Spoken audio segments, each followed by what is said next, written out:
Spiritual life, যেটা রাজপথ উপনিষদের সবচেয়ে প্রাচীন পথ, যাকে আমরা বলতে পারি বিচারের পথ।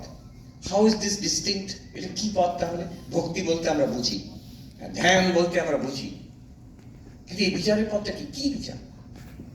তো এখানে যেটা আমাদের কোটিডিয়ান ডে টু ডে এক্সপিরিয়েন্স, এতে কোনো বিশেষ এক্সপিরিয়েন্সের দরকার নেই। প্রতিদিন যে আমাদের এক্সপিরিয়েন্স, সবাইকার এক্সপিরিয়েন্স, সবাইকার অনুভূতি, এই যে আমরা জেগে আছি, দিস ইজ এনাফ। ঘুমিয়ে পড়ি, দিস ইজ এনাফ। স্বপ্ন দেখি, দ্যাটস এনাফ।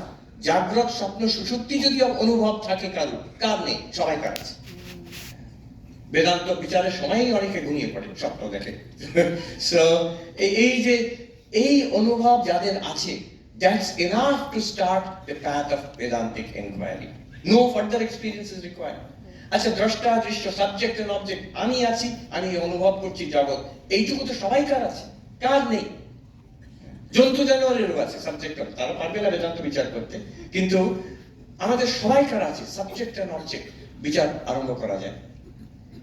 পঞ্চকোষ, শরীর, প্রাণ, মন, কার নেই? সবাইকার আছে। অতএব এইগুলো দিয়ে বিচার করা যায়। ঠাকুর করবেন এখন, উনি